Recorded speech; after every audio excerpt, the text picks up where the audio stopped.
오늘 성경 공부 저 5장입니다. 에베소서 5장. 제목은 그리스도의 아내인 교회가 붙어있죠. 주님의 아내된 교회. 대표 구절 5장 32절에 이런 까닭에 남자가 자기 아버지와 어머니를 떠나 자기 아내와 결합하여 둘이 한 몸이 될지니라. 이것은 위대한 신비라. 그러나 나는 그리스도와 그 교회에 관하여 말하노라 말씀하고 있습니다. 그리고 이 구절만 잘 봐도 구원이 영원히 보장되는 이유를 발견할 수 있죠. 교회와 그리스도의 관계는요, 한 몸인 거예요. 그렇죠? 한 몸의 지체가 된 것이죠.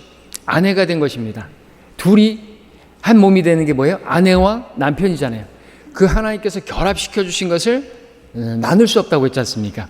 그래서 우리가 구원에서 떨어질 수 없는 거예요. 나눠질 수가 없는 거예요. 이렇게까지 말씀하고 계시는데 구원을 확신하지 못하고 영원한 보장을 이단교리라고 말하는 사람들을 우리가 어떻게 봐줘야 되겠습니까? 어떻게 점수를 줄 수 있어야 되겠습니까? 이유가 뭘까요? 바른 성경의 부재죠. 하나님의 말씀에 그 조명을 받지 못하기 때문에 그렇습니다. 분명하지 않습니까? 그죠? 이 구절만 보더라도 많은 구절들이 있지만 그리스도와 교회는요, 아내와 남편인데 아내와 남편을 얘기하면서 지금 그러나 내가 말하고자 하는 것은 나는 그리스도와 그 교회에 관한 것이다 이거죠. 아내와 남편이 한 몸이 된 것처럼, 그죠? 머리이신 그리스도와 그 몸인 그리스도, 아내의 교회는 나눠줄 수가 없다 이거죠. 그래서 로마가 그 바울을 목을 베어서 참수시킨다 할지라도 칼이라, 위험이나 칼이라, 로마서 8장에서 그리스도의 사랑에서 떼어놓을 수 있는 게 없다 이거죠. 어떤 자들이 목을 잘라서 바울을 그렇게 분리시킨다 할지라도 머리이신 그리스도와 교회인 나는 분리될 수 없다 이거죠. 그렇죠? 셋째 하늘이 가는 것입니다. 위대한 신비고 또 위대한 계시인데 모르는 사람들이 너무나 많아서 안타깝죠.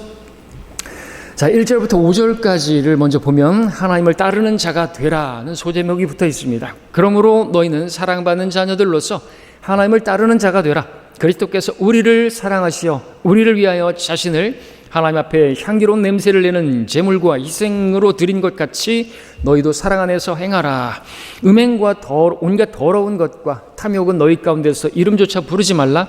이것이 성도들에게 합당하니라. 또 음탕함과 어리석은 말이나 농담은 합당치 아니하니 오히려 감사를 표하라.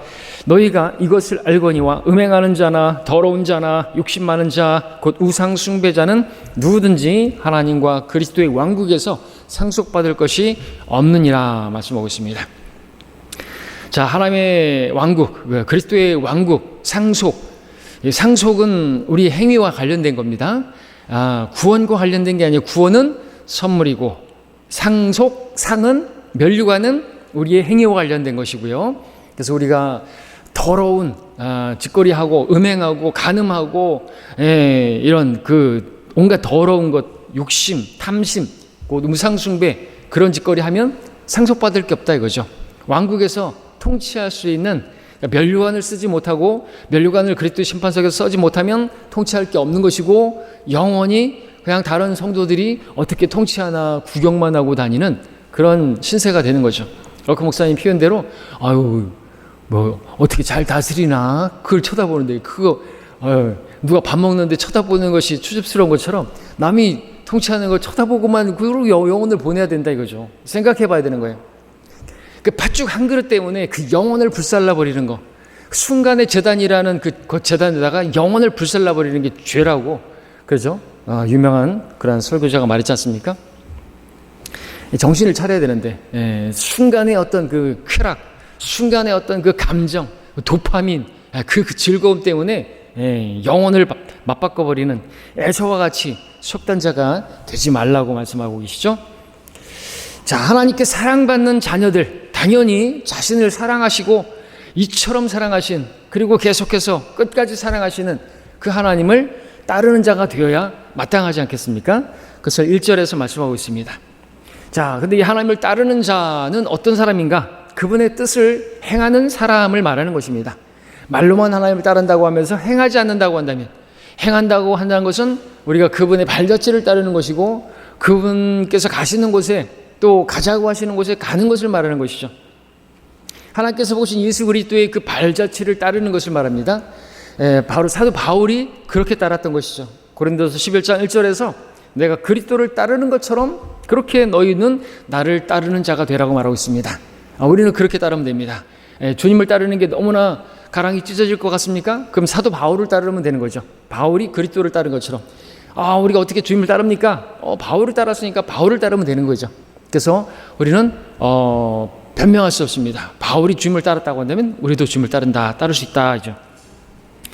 하나님을 따라야 할 성도는 신약의 바울 서신에 기록된 사도 바울의 본을 따름으로써 하나님을 따를 수 있게 되는데, 그것은 단순한 모방이 되어서는 안 된다. 여름 수련회 때 이제 사도 바울의 발자취를 따르자라는 그런 대주제로다가 이제 강의가 이제 있을 텐데요. 우리는 바울의 발자취를 따르면 됩니다. 바울아 비켜라, 나는 주님을 따른다, 주님만 따른다. 그건 돌봐줘야 될 것이라는 거죠. 바울이 주님을 따른 것처럼 우리도 주님을 따르려면 바울을 따라가면 되는 거예요. 바울이 주님 따르는 게 너무나 막 넘사벽 같습니까? 바울을 따르면 되는 거예요, 그죠? 그래서 우리와 같은 성정의 그러한 사람인 바울이 따랐다면 우리도 따를 수가 있다는 거죠. 자, 근데 이것은 모방이 되어서는 안 되는 것입니다. 바울이 어떻게 따랐습니까? 바울은요, 그리스도를 모방하지 않았어요. 흉내내지 않았다 이거죠. 가장하지 않았습니다. 가식적으로 따르지 않았습니다. 그리스도의 고통마저도 자신의 육신에 채우면서 따랐던 것이죠. 그러니까 실제적으로 주님을 따르는 것은요, 그냥 시원한 에어컨에서 그냥 공부나 하고 성경이나 읽고 그런 게 아니고 고난의 현장에서 그렇게 따르는 것입니다. 이제 내가 너희를 위하여 받는 나의 고난들을 기뻐하고 또 그리스도가 고통받으신 이후에 있는 것을 그의 몸인 교회를 위하여 그 육신에 채우노라. 교회를 위해서 고통받기를 뒤로 물러서지 않을 뿐만 아니라 그 고난을 오히려 기뻐했습니다. 하나의 고난이 아닙니다. 고난들입니다. 그 고난 받은 만큼 영광을 주어 주시는 것이 아니라 비할 수 없는, 고난 받은 만큼만 영광 준다고 한다면 우리는 하겠죠. 그러나 고난에 비할 수 없는 이자율이 엄청난 그 영광, 그 비중을 이루어간다 하죠. 그러니 기뻐하지 않을 수가 있겠습니까? 믿음이 있다고 한다면, 그죠? 우리가 예수님이 전하다가 욕 한번 먹었어요. 정신병원에 가라, 이런 얘기 하나 들었어요. 그 기분 나빠할 게 아니라는 거죠, 사실은. 저가 믿음이 없어가지고 막 화내고 이러면 안 된다 이거죠. 오히려 그럴 때, 그죠? 정신병원 가서 약이나 먹어! 그러면 그때 도파민이, 요즘 도파민 얘기 많이 하는데, 도파민 터져야 되는 거죠. 아드레날린이 터지는 게 아니라 엔돌핀이 솟아나야 되는 거 아닙니까? 바울은 그랬다라는 거죠. 고난들을 기뻐했다 이거죠.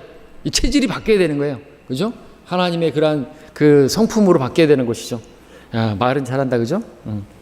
그러면서 맨날 복음 전하다가 너 일로 와봐. 그러면서. 그리고 또 우리 박전성 이재님도 인사를 하는데 내가 쌩까고 가고 그래 놓고서 참. 자, 바울은 근데 왜 커피를 나눠줘가지고 거기서 그렇게 그리고 복음 전하고 있는데 거침이 돼가지고 말이죠. 바울도 그랬어요. 먼지 털어버리고 그랬잖아요, 그죠? 인사도 안 하고 영접하지도 않고 그렇게 잘못된 것은 아니라는 것이죠. 근데 워낙 사랑이 없어서 아직 멀었습니다, 그죠? 예. 자, 바울은 그리스도를 모방하지 않았고 그리스도의 고통마저도 자신의 육체에 채우면서 그렇게 따랐다 이거죠. 예, 그렇게 따라야 되는 거죠. 많은 목사들처럼 그냥 강단에서만 그렇게 설교하면서 하나님은 사랑이십니다만 외치는 게 아니라 나가서 복음 전해야죠. 현장에 나가서 고난받더라도 나가서 전해야죠. 그죠? 그렇게 따랐다는 거죠. 그렇게 하다가 많은 그 몸에 상처를 입었고 채찍을 맞았고 몽둥이로 맞았고 그래서 주 예수의 표들을 지녔다고 갈라디아서 6장 17절에서 사도 바울은 쓰고 있습니다. 그걸 자랑하는 거죠. 그래서 마치 훈장과도 같은 것입니다. 주님의 심판석에서 난 내 너를 위하여 몸버려 이렇게 십자가에서 피 흘렸고 이 구멍난 손을 봐라, 이 옆구리를 봐라, 도마에게 보여주신 것처럼 보여주시는, 이거는 진짜 우리를 사랑하신 표들함이 표들. 그러면 한번 보여봐라. 사도 바울은 딱 보십시오, 주님. 주 예수님의 표들입니다. 자, 이 훈장과 같이. 여러분 월남전에서 난 여기 봐라, 여기 총자국 봐라, 총알 자국 봐라, 그러면서 잠깐 자랑하잖아요. 영웅당 하면서 술 마시면서 내가 월남전에서 이거 총알 자국이고 그렇게 하는 것처럼 우리 주님 앞에서 보여줄 게 있어야 되죠. 깔끔해요, 깔끔해. 주님은 상처 부활하신 몸인데도 영광스러운 몸인데 우리는 다 영광스러운 몸으로 변모됐는데 영원히 주님은 흠을 가지고 계시고 흠도 없고 점도 없는 그분이 흠을 가지고 계시는 거예요. 우리를 위해서 우리 죄 때문에 흠을 당하셨는데 우리는 조금 더 조금 더 자존심에 스크래치 안 날라고 내 자아가 막 무너지는 그런 말을 듣고 싶지 않아가지고 고난의 현장에 나가지 않고 그거 뭐 할 거예요? 상이 없는 것입니다. 그럼 그게 부끄러운 것이죠. 그걸 부끄러워해야지 복음 증거하는 걸 부끄러워하면 안 되는 거죠. 자, 할례 일꾼이셨던 예수 그리스도의 사역을 이어받아 이방인들을 위한 예수 그리스도의 일꾼이 된 사도 바울, 단순히 모방하는 예수 그리스도를 모방하는 게 아니었습니다. 고난을 몸소 체화했던 성도인 것이죠. 위선입니다. 이렇게 막 모방하려고 하는 거, 뭐 겉으로 예수님이 또 근데 그렇게 했을까요? 이렇게 말을 천천히 하고 목소리 깔거나 아니면 쇳소리 내면서 조용기 목사처럼 그렇게 설교하셨을까요? 어떤 그런 그 카리스마를 드러내려고 막 시비까 아니면 할렐루야 이렇게 해야 되냐 이거죠. 또 그렇게 하면은 또 그 목사들은 또 따라해요. 그걸 왜 따라하죠? 거북이가 거북이 새끼를 낳는데 거북이 새끼가 거북이 아니죠. 붕어빵 우리 하나님께서는 붕어빵 만들시 그렇게 찍어내는 그런 거 아는 거죠. 다양한 사람들, 다양한 은사, 어부들도 사용하시고 그죠? 그런 사람들을 사용하셔서 그 사람들을 통해서 일하시잖아요. 투박하다 할지라도 코인의 헬라어로다가 성경을 기록하게 하시고 굳이 막 점잠 빼면서 그렇게 설교하고 그럴 필요 없어요. 흉내내는 거. 조용기 목사 똑같이 흉내내는 사람들 많았어요. CBS 듣다가 깜짝 놀랐어요. 조용기 목사가 아니었어요. 와, 정동수 목사? 정동수 목사 흠정역 쓰는 여기 광주의 은혜 침례교회 그 목사도 보면은 비슷하게 해요. 어떻게 하는지 아세요? 가끔 말씀드렸지만 말꼬리를 길게 해요. 뒤에 늘려요. 그러시면 안 됩니다. 뭐 어떻게 할까요? 예수님을 따르는 자가 되어야 합니다. 이렇게 말을 끌어요. 여기도 똑같이 끌더라고요. 그대로 그렇게 하는 게 설득력 있는지 모르겠는데, 그걸 왜 그렇게 따라하는지 모르겠습니다. 주님을 따라야죠. 그죠? 또 주님을 따른다고 해가지고 우리가 주님을 또 보지도 못했는데, 바울을 따른다고 해서 또 바울처럼 흉내낼 것도 아니고, 근데 바울처럼 흉내낸다는 게 무슨 말인지 모르겠지만, 괜히 막 바울적 방박 같냐 모르다가 또 바울도 자비량 선교사였으니까 천막을 기르면서 그렇게 했으니까 자기 어떤 사람들은 바울처럼 자기가 돈 벌어가지고 그 자비량 선교사 자비로 그렇게 선교하고 그럴 게 아니라는 거죠, 그죠? 그런 거 흉내내는 거지. 그것도 바울 모방하는 거 아니겠습니까? 그렇다고 해서 자비로다가 선교하는 게 잘못되다는 건 아니고요. 자, 그리스도인은 하나님과 사도 바울을 모방하는 사람이 아닌 것입니다. 가짜 성경으로 가짜 구주를 섬기면서 가짜 기독교를 만들어 놓은 자들과 달리 바른 성경에 기록된 것을 실제로 행하며 살아계신 구주 예수 그리스도를 섬기는 사람이 진짜 그리스도인인 거죠. 거듭난 그리스도인이 구원받은 이후에 행하는 것, 그 신앙생활에 있어서 매우 중요한데 이 행함, 영어로는 워크가 뭐죠? 걷다죠. 두 발로 실제로 걷듯이 하나님을 따라가는 것이기 때문에 걸어야 되는 것입니다. 그죠? 걸어가는 것입니다. 사도 바울은 하나님을 따라가려면 걸어야 되잖아요. 그죠? 그래서 행함을 강조하는데 그 행함은 구원과 관련된 게 아니다. 그죠? 우리에게 행함이 필요합니다. 구원받기 위해서는 행함이 필요 없지만 구원받은 다음에 믿음은 곧 행함이에요. 믿음의 행위라고 말하고 있잖아요. 데살로니가 교회가 칭찬받은 것이 믿음의 행위, 사랑의 수고, 소망의 인내, 인내로 대표지는 소망. 뭔가 참는 것이 있어야죠. 뭔가 나에게 막 그런 것이 있어야 참는 것이죠. 그런 참는 것이 있는 사람이 진짜 소망이 있는 사람이죠. 소망을 가지고 있는 사람이라고 할 수 있겠죠. 부자고 부유하고 아무것도 부족한 게 없는데 주님 밖에 나가 계세요. 주님 밖에서 똑똑똑 문을 열면 들어가서 먹겠다고 하시는, 그렇게 돼버린단 말이죠. 자, 그리스도께서 우리를 사랑하시어 2절에서 우리를 위하여 자신을 하나님 앞에 향기로운 냄새를 내는 제물과 희생으로 드린 것 같이 너희도 그렇게 드리라는 거죠. 그렇게 드리는 게 사랑인 것이고, 그 사랑으로 실질적으로 행하는 것이 있어야 그리스도를 따르는 것이다 이거죠. 자, 성도는 실제로 행해야만 행해야만 하나님을 따르는 자가 될 수가 있는 것입니다. 행해야 되는 것입니다. 토마스 아켄페스 그리스도를 본받아 이미테이션 오브 크라이스트 같은 책, 이름도 어떻게 이미테이션인가요? 이미테이션, 모방. 그건 비성경적인 것입니다. 이미테이션 그러면 우리 뭐가 생각나요? 중국산 짝퉁 가짜, 그잖아요? 모방한 거. 구찌 모방해서 구시 그런 것들, 그죠? 아디다스 모방해가지고 아디닥스 그 이미테이션 가짜들이잖아요. 이미테이션이라는데 왜 그 단어를 썼는지 모르겠어요. 이미테이트 크리스토 이렇게 쓰고 있는데, 자, 성경대로 믿는 그리스도인은 그리스도를 모방하는 자가 아니라 따르는 자다죠. 따르는다. 주님의 뜻대로 행하는 것을 말하는 것입니다. 주님의 뜻 성경에 나와 있습니다. 모든 사람이 구원을 받고 진리의 지식에 이르기를 원하시느니라. 그러면은 뭘 해야 되죠? 나가서 복음 전하는 게 필요하겠죠? 자, 우리를 사랑하신 그리스도께서 나를 위해서 자신을 주시지 않았습니까? 나는 그 주님을 위해서 사랑한다고 하면서 나 자신을 드리지 않는다고 한다면 그건 거짓말이잖아요. 그죠? 그리고 다른 성도들을 위해서 그렇게 나 자신을 드리지 않고 사랑으로 행하지 않는다고 한다면 아무것도 아니지 않습니까?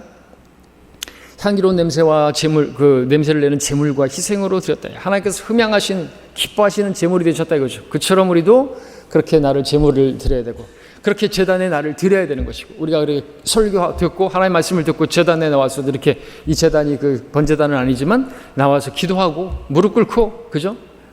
그 말씀 앞에 내가 무릎을 꿇어야 되는 거죠. 앉아서 기도할 수도 있겠지만, 서서 기도할 수도 있겠지만, 그죠? 내가 주님 앞에, 이 말씀 앞에 무릎을 꿇어야 되는 거예요.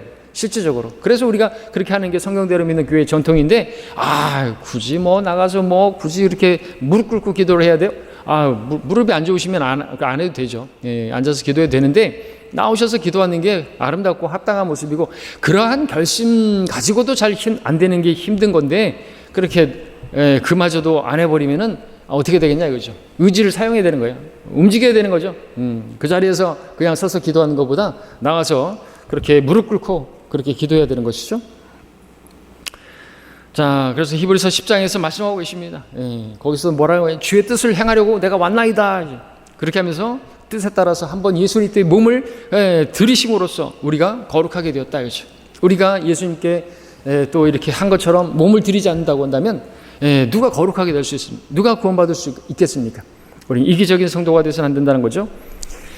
자, 구약시대 그 제사 제도에 따라 수많은 짐승들, 제물들 드려졌지만 하나님께서 그것들을 기뻐하지 않으셨습니다. 하나님께서 기뻐하신 유일한 제물은 하나님의 어린 양 예수 그리스도셨습니다. 그 희생을 기뻐 받으신 것이죠. 자, 그 다음에 이제 세 번째 보니까 3번에 음행과 온갖 더러운 것, 탐욕, 음탕함, 어리석은 말, 농담, 이건 그리스도인들에게 당연히 그 모임 가운데서 이름조차 부르지 말아야 되는 것입니다. 교제 가운데서 굳이 세상에 이야기하고 무슨 요즘 같으면 이제 월드컵 이야기하고 교회에서도 그런 얘기하고, 그죠? 정치 이야기하고 그럴 필요가 없는 거죠. 의미가 없습니다. 정치에 우리가 간섭할 게 하나도 없습니다. 대통령 욕을 하고 뭘 욕을 하고 할 필요가 없어요. 그는 오히려 하나님의 율례를 거스르는 거죠. 그리스도인들을 박했던 로마의 그 네로 왕조차도 존경하라고 했다고 한다면, 그를 위해서 기도하라고 했다고 한다면 아멘 하고 해야 되는 거죠. 우리는 세상을 바꿀 수가 없습니다. 주님께서 세상을 위해서 그래서 기도하지도 않으셨습니다. 자, 성도에게 합당한 것은 그런 건 버려야 되는 거죠. 성도들 간의 대화가 경박스럽고 세상 속물 같고 쌍스럽고 저속하고 품위가 없다고 한다면 어떻게 그게 성경적인 교제라고 할 수 있겠습니까? 그렇게 해서 어떻게 세워질 수가 있겠습니까? 베드로서 4장 11절에서 만약 누가 말하려거든 하나님 말씀처럼 말하고 라고 했습니다. 그렇다고 해서 또 여러분들 이걸 또 하나님 말씀처럼 말하라고 했으니까 주가 말하노라 형제여 헌신하십시오 이런 식으로 말하고 교제하라는 건 아니에요. 지나친 또 의인이 되면 안 됩니다. 저처럼 좀 이렇게 말을 막 하고 좀 이렇게 거치고 그래도 상관없어요. 그죠? 기도할 때도 그렇게 제가 막 많이 하죠. 막이 많아요. 제가 어저께 서울에서 이야기하다 보니까 또 막 나왔네. 제가 철원 사람이라서 그래요. 철원에 유명한 게 뭔지 아세요? 막국수예요. 그리고 막걸리예요. 이동 막걸리, 철원 막걸리. 둘 다 막이 들어가더라고요. 막걸리하고 막국수하고. 그래서 이제 말을 할 때도 막이 많이 들어가는 것 같아요. 막.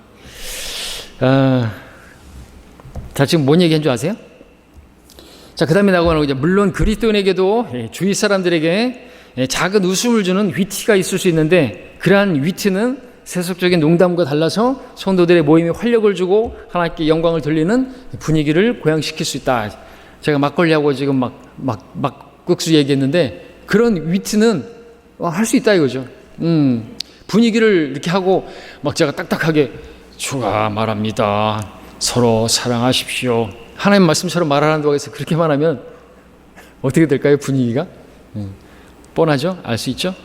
어쨌든 우리는 먹든지 마시든지 그죠? 무엇을 하든지 하나님 영광을 위해서 하면 되는 것입니다. 내가 어떻게 하는 것을 어떤 위트 있게 말하든지 간에 제가 수련회 때 강의하면서 그 당근을 가지고 그렇게 선물 나눠주고 그거 가지고 세속적이네 이렇게 얘기하는 사람도 있었어요. 가까운 사람이 아니 그렇게 장난식으로 하면 되냐고. 그게 왜요? 그걸 삐딱하게 생각하면 안 되는 거죠. 그렇게 해서 집중력을 가지게 만들고 강의를 듣게 만들고 그렇게 할 수 있다고 한다면 그 하나님 영광을 위한 것이라고 한다면 그죠? 그냥 재미없게 그렇게 강의하면 다 졸면 뭐 한 거예요. 오히려 그것이 하나님 영광을 가릴 수가 있지 않습니까? 수련회 강의 같은 경우는 이제 그렇다는 거죠. 또 다가오는데 저도 또 강의 맡아서 준비한다 그러면 이제 무슨 바울의 3차 전도행 딱 정해주고 제목까지 다 정해주고 그래서 거기에 맞춰야 되는데 되게 재미없겠어요. 제목도 그렇고 3차 전도행 뭘 해야 되지? 재밌게 하려고 이제 또 막 준비를 해야 되겠죠. 강의니까 수련회 때 또 다양한 믿음의 사람들이 있으니까 이분들 거기에 맞추는 거예요. 눈높이 맞춰야죠. 바울처럼. 그죠? 이방인에게는 이방인같이 설교하고 했던 거 아닙니까? 유대인에게는 유대인같이 해서 그렇게 설교하고 아테네에서는 그들에게 맞춰갖고 하나님께서 비를 내려주시고 경계를 정하시고 그 하나님께 돌아오기를 바라신다고 그렇게 이제 설교하고 그런 부분들이 필요하지 않습니까? 여러분들 그러니까 제가 한다고 해서 30사람이라고 생각하시면 되는 거고 그리고 그런 부분들은 판단할 문제가 아닌 것이죠. 자, 문맥상 3절 5절 그리스도인의 말 천연왕국에서의 상속과 관련이 있습니다.密접한 3절에서 음행 첫 번째 그리고 두 번째 온갖 더러운 것 그리고 탐욕 그리고 15절에서는 똑같이 첫 번째 음행하는 자 더러운 자 그리고 욕심 많은 자 곧 우상숭배자는 하나님과 그리스도의 왕국에서 상속받을 것이 없다. 욕심은 우상숭배. 골로새 3장 5절에서 탐심은 우상숭배라고 말씀하고 있지 않습니까? 그래서 더 뭔가를 탐하는 거예요. 우상숭배 왜 하는 것이냐? 자기가 더 가지고 싶고 그렇기 때문에 하나님이 버리고 그렇게 우상 앞에 옛날에는 그렇게 엎드렸던 것처럼 바알에게 가서 그렇게 엎드렸던 것처럼 자기가 원하는 것을 얻고자 지금 그런 것이죠.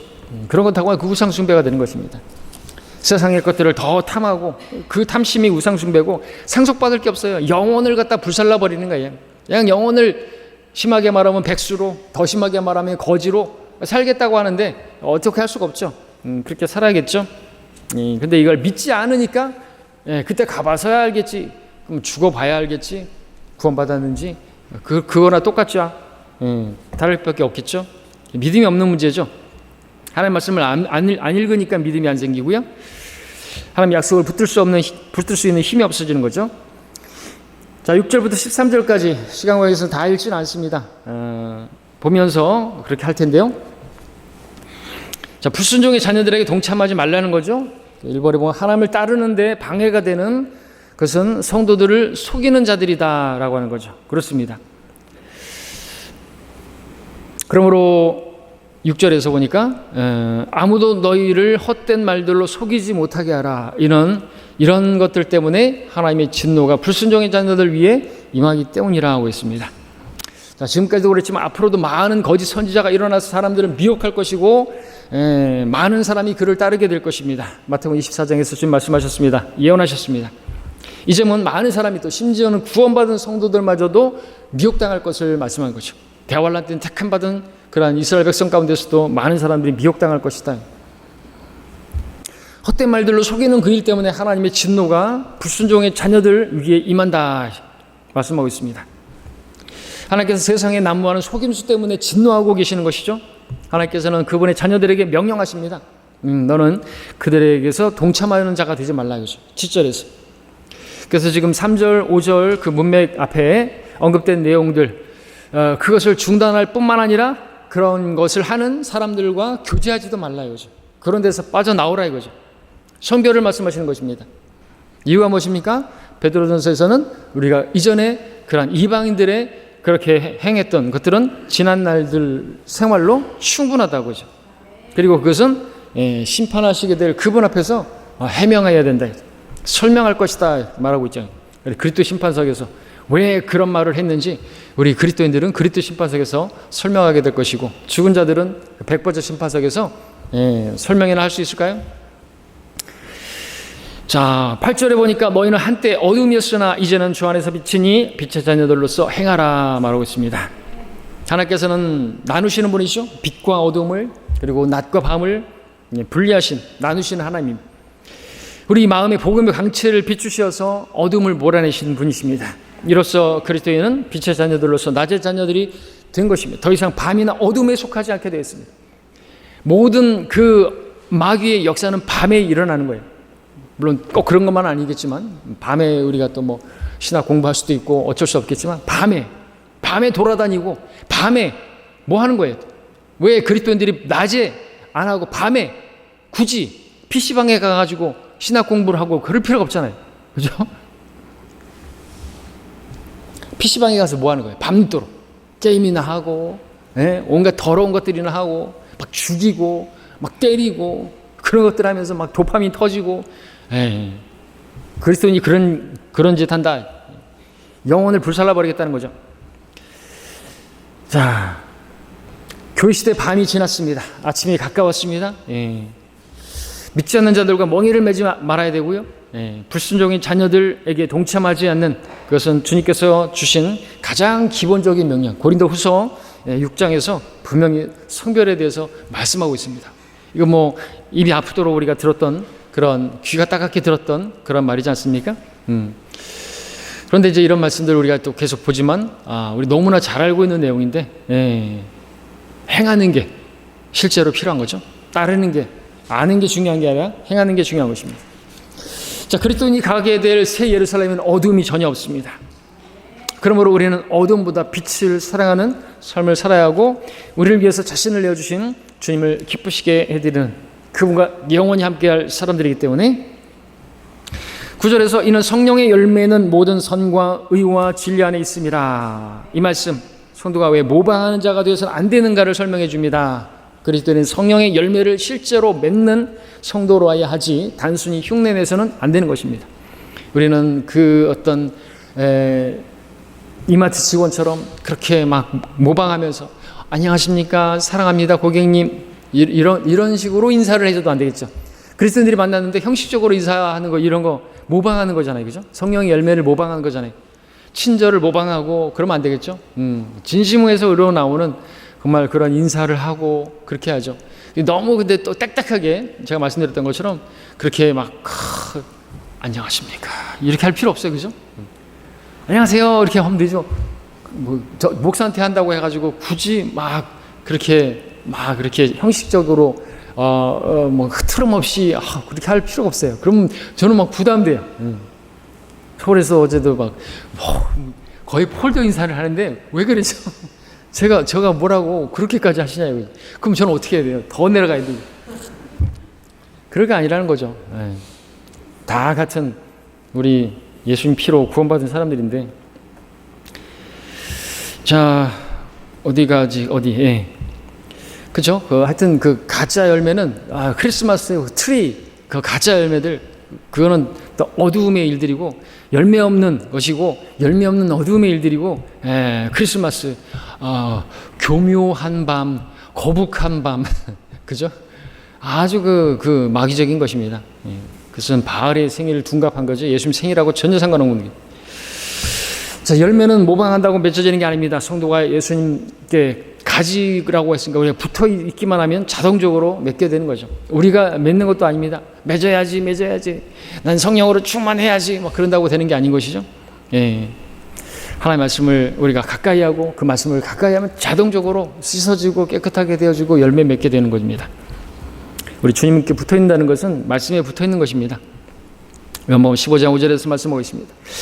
열매는 가지가 스스로 맺는 게 아니고 가지가 할 일은 그냥 줄기에 붙어있으면 되는 것이다. 너무나 분명하죠.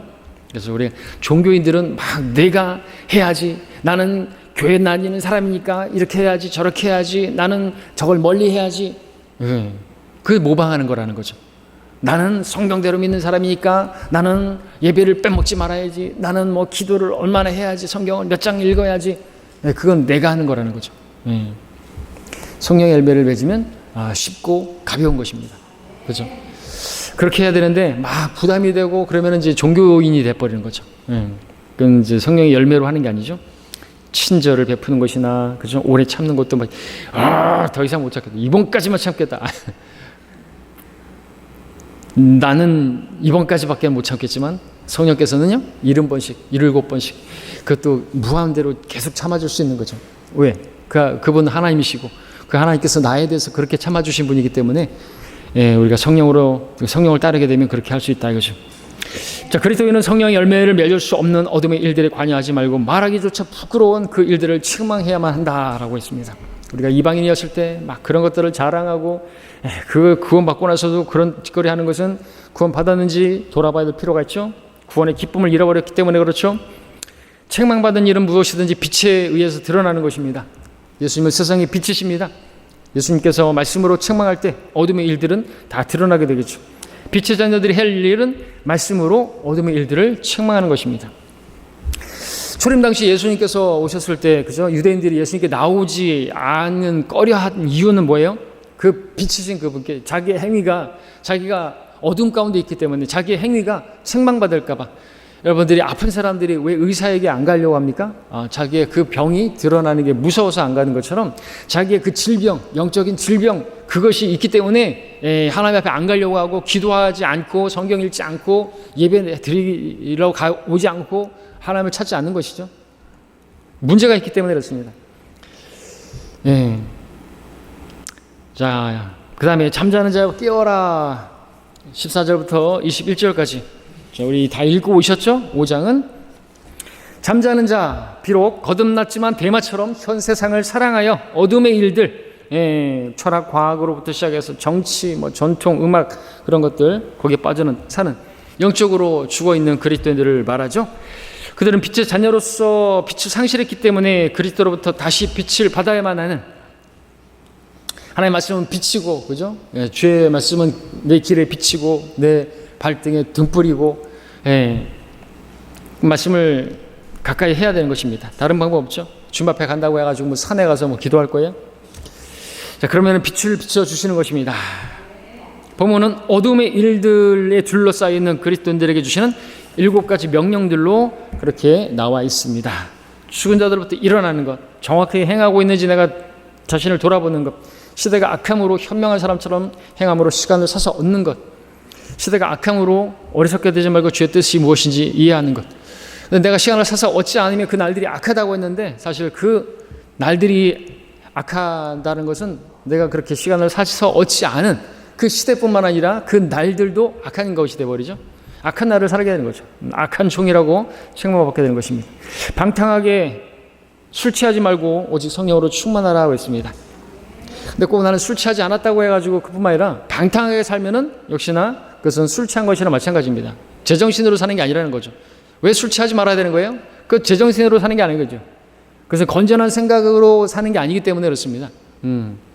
성령으로 충만한 상태에서 나오는 기쁨, 그것을 시와 찬송과 영적인 노래들로 표현하고 찬양하고 노래를 만들고 곡조를 만들고 항상 모든 일에 주 예수의 이름으로 하나님 아버지 감사드리고 하나님을 두려움으로 서로 복종하고, 이상적인 삶인데 성령으로 충만하면 가능한 삶이고, 골로새서에서는 그리스도의 말씀이 우리가 풍성히 거하게 되면 그 문맥에서 이 에베소 5장에서 말씀하고 있는 우리가 이 지금 시와 찬송과 영적인 노래로 말하고 모든 일에 주 예수의 이름으로 감사하고 하는 이런 열매들이, 성령의 열매들이 그대로 맺혀지는 것을 보게 됩니다.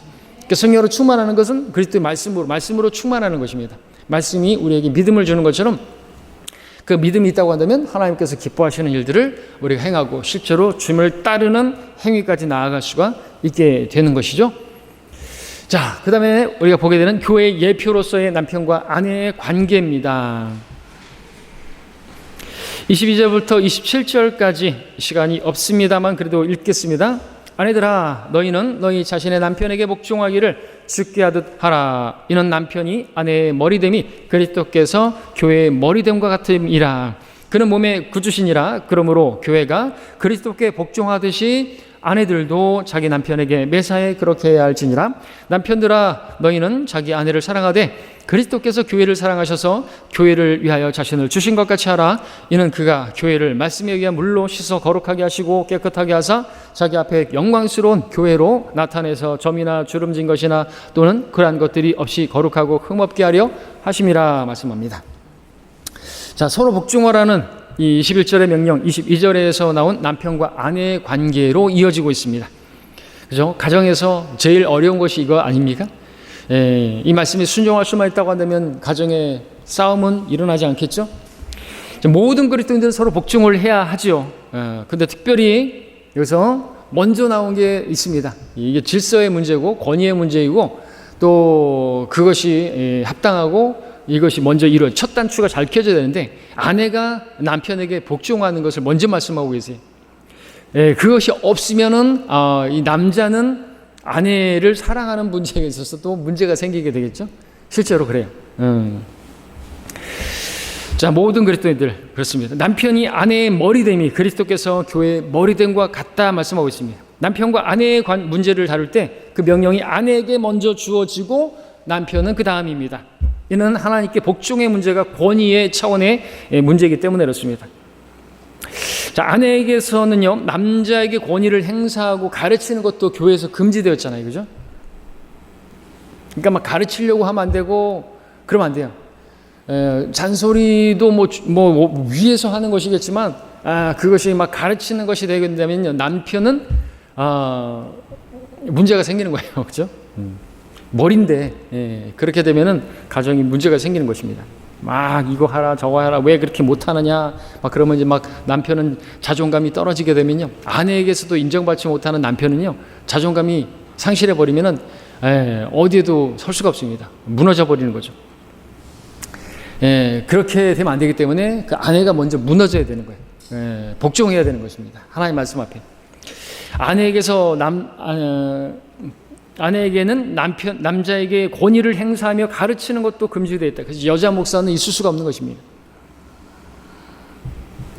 아내는 남편에게 가정에서 조용히 배우라고 말씀하고 계시죠.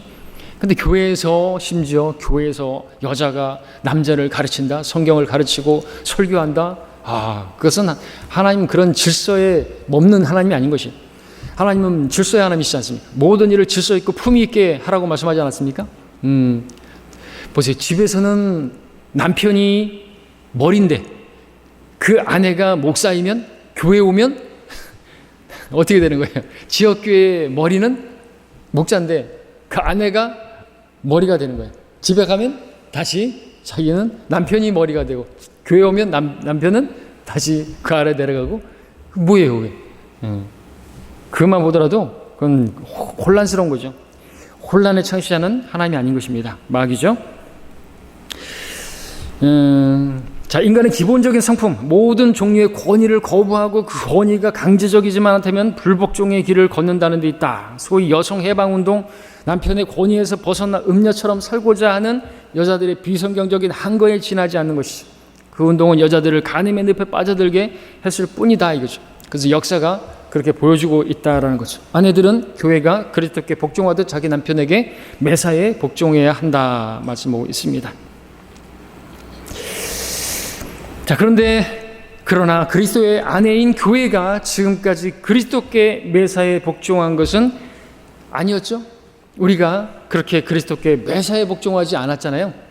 솔직히 이는 인간 아내들이 자기 남편에게 매사에 복종하지 않은 것과 같다라고 했습니다. 그렇죠? 그럼에도 불구하고 하나님의 뜻은 교회가 그리스도께 온전히 복종하는 것입니다. 그렇게 할 때 모든 불복종을 응징할 준비를 갖추게 된다고 고린도후서에서 말씀하고 있죠. 모든 스스로 지켜서 해온 모든 높은 것들을 다 무너뜨리고, 그럴 때 하나님께서 모든 불복종을 응징할 준비를 갖추고 있다고 했는데, 아내가 먼저 남편에게 복종하지 않는다고 한다면 하나님께서 아무 일도 안 하시는 거예요. 남편이 불복종하는 그 불복종이 무너져야 되는데, 그 남편의 그 불복종이 무너지기 위해서는 하나님께서 일하셔야만 그 남편의 불순종하는 부분들이 무너지는데, 여러분 사라가 아브라함과 비유하면서 베드로전서에서 말하고 있지 않습니까? 사라가 남편 아브라함에게 복종했잖아요, 그죠? 심지어 누이라고 거짓말하면서 아내를 팔아먹는 그것까지도 복종하면서 그렇게 했는데, 그렇게 했을 때 하나님께서는 그렇게 말없는 그 행실로 인해서 남편들이 두려워하게 되고, 하나님을 두려워하게 되면 그때서야 그 남편에게서도 하나님께서 역사하시는 하나님을 두려워함 가운데서, 그죠? 아내에게 바르게 행하는, 그 아내를 사랑하는 그게 나타나게 된다는 거죠. 먼저는 아내가 남편에게 복종하는 게 있어야 남편의 그 불복종을 응징하시는 하나님의 그 역사가 나타나게 된다라는 거죠. 그래서 순서가 이게 중요한 것입니다. 자, 이후의 구절들, 남편과 아내의 관계에 대한 설명이 이어지고 있습니다. 남편들은 그리스도께서 교회를 사랑하시는 것처럼 아내를 사랑해야 된다. 너무나 잘 아는 말씀이죠. 잘 안 되죠. 근데 그리스도께서 교회를 말씀에 의해 물로 씻으시는 것처럼 자기 아내에게 말씀을 가르칠 줄 알아야 된다. 남편은 그렇게 함으로써 자기 아내를 영적으로 정결하게 할 수 있고, 사랑에 대한 명령, 남편뿐만 아니라 아내에게도 주어졌습니다. 아내도 남편을 사랑해야죠. 남편도 아내를 사랑해야 되죠. 그런데 아내는 남편을 또 경외해야 되고요. 그렇다고 해서 남편을 두려워하라는 말은 아닌 것입니다. 남편은 자기 아내를 자기 몸처럼 사랑해야 한다. 왜냐하면 그들은 실제로 한 몸이기 때문에 그렇습니다. 자기 몸 사랑하지 않는 사람 없지 않습니까? 항상 사람마다 자기 몸은 아끼고 육성한다고 에베소서 말하고 있는데, 그러면 한 몸인데 그렇게 막 두들겨 패고 막 폭군이 되고 그러면 마귀 들린 거죠. 자기 몸을 자해하는 건 마귀 들린 거지 않습니까? 바알 숭배장들 하는 것처럼 찬창으로 치면서 막 바알이여 들으소서 막 몸을 해치면서 조폭들 마귀 들린 것이죠. 막 칼집 내고 막 그렇게 담배빵하고. 왜 그런 것이요? 마귀 들려서 그런 거예요. 그렇게 하고요. 다 내용은 같습니다. 마지막에 4번만 읽으면, 그리스도께서 교회를 말씀의 물로 씻으시는 이유는 그것이 주님 앞에 영광스러운 교회로 나타나고 점이나 주름진 것, 그런 것들이 없이 거룩하고 흠없게 하시기 위함이다. 우리는 그리스도의 신부들이기 때문에 이 땅에서 그리스도의 신부 수업을 하는 사람들입니다. 그렇죠? 정결하게 주님 앞에 발견되는 그런 우리가 되어야 하겠습니다. 여기서 물로 씻는다는 건 물침례를 말하는 게 아닌 것이죠. 물침례를 받았다는 것은 이제 내가 육신으로 살지 않고 내 안에 계신 주님으로 살겠다라고 하는 간증인 것입니다. 여기까지 하겠습니다. 다음 시간은 6장입니다.